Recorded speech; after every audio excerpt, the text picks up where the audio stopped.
my brothers and sisters.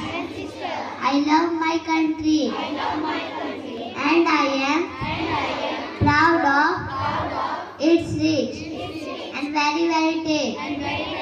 I shall always strive to be worthy of it.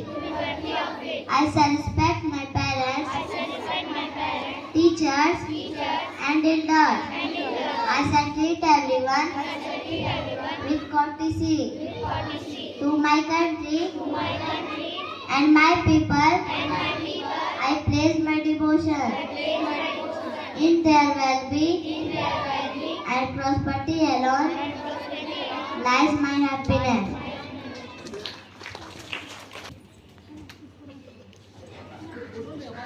Thank you, ma'am.